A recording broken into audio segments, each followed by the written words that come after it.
dear friends, it's so good to be here again. Thank you so much for tuning in. Yes, of course, this is Saffron Media, and we're here to give you the best, the most trending, exciting, reliable, and authentic happenings in Nigeria. And of course, we have here something that is really heartbreaking because since Nnamdi Kanu has been repatriated and has been in the police custody for close to 2 weeks now, his health has actually started to deteriorate. He's in a very critical condition as we speak at this moment. Well, like Nelson Mandela would say that, freedom fighters, that only three things happens to them.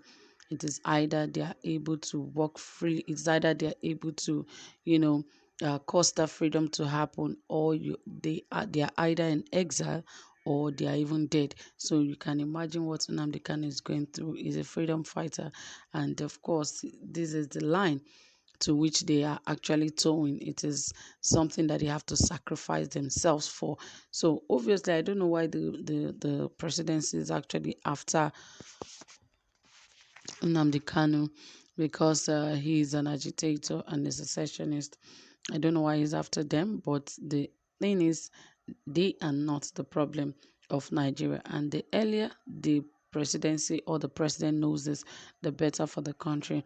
Let us all understand that agitators are not the problem of of this country. Rather, the bandits, criminals, and the insecurity we are facing in the country is actually the problem. But anyway, let us see what the government is doing about the deteriorating health of Nnamdi Kanu, because he is in a bad shape as we speak right now. Okay, dear friends, without further ado, right here it says that Ifeanyi Ejiofor, the lawyer to the leader of the indigenous people of Biafra, IPOB, Nnamdi Kanu, has raised the alarm over the health status of the detained leader and warned the federal government to ensure he did not die in custody. Ejiofor, who also alleged that the federal government and Justice Binta Nyako of the Federal High Court Abuja are colluding to deny Kanu a fair trial, said the IPOB leader needs the urgent attention of his expert doctors. Speaking on Arise News morning show on Monday, the lawyer said there is no additional charge against Kanu at present, adding that all that is being read on social media are mere speculations. He said it is one thing to say someone committed an offense. It is another thing to establish it. As I speak to you, I have not been served of any additional charges against him. So what you are having or reading over the social media is merely speculative.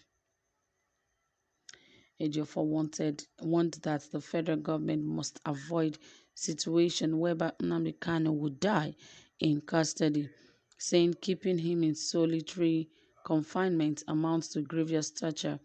The lawyer pointed out that he was also taking up the issue of Kenyan medical reports, which the government claimed was obtained in Kenya after he was examined there before he was brought to Nigeria. He expressed the hope that the federal government would not compromise the issue of the medical report. He further claimed that Nnamdi Kanu was abducted in Kenya and subjected to inhuman treatment and torture, adding that he was handed over to the Nigerian government in an unconscious state. Ejiofor promised to sue the Kenyan government at the International Court of Justice at The Hague, Netherlands, over what he described as planned conspiracy of the government with its Nigerian counterpart to abduct its client and subject him to all forms of inhuman treatment at the custody of the Department of State Services in Abuja. He stressed that the very fact that his client was allowed to address the court was abnormal and unethical because he was not a lawyer and doesn't have the competence to perform such role in the court. The lawyer further noted that the proscription of IPOB has never been endorsed by any country in the world, stressing that the federal government obtained the order to proscribe the Biafra agitators through the back door. Well, Nnamdi Kanu, I don't know if this is a ploy to, get him released from the office or from the police, because now that his lawyer is giving reports that his health is critically deteriorating and needs urgent medical attention. Well, we don't know how true that is, but of course, there's no way anyone would not even need medical attention when things like this have actually happened.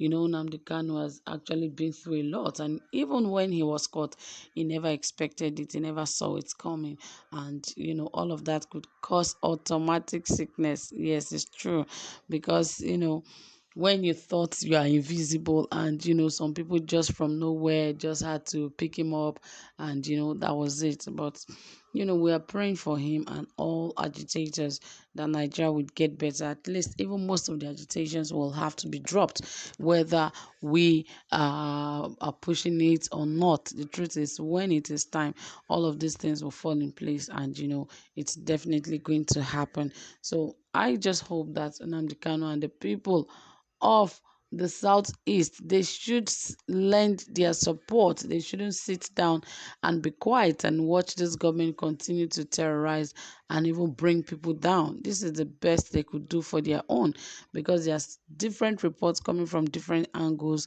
saying that Nnamdi Kanu is a killer, he committed treason, and so on and so forth. Some Igbo group came together and said that he is someone that have killed a lot of people and they want him to be killed, and all of that. So many stories, but all the same, I believe that he is someone that actually just wanted a better life for the Igbos.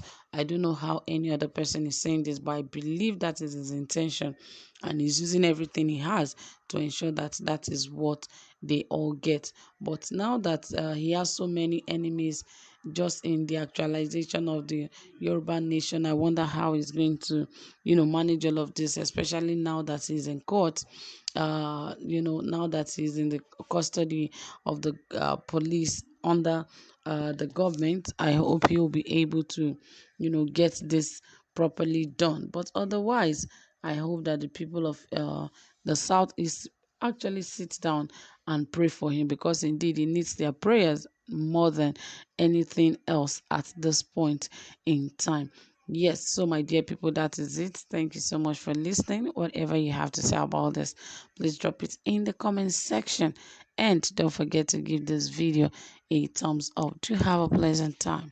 Bye for now.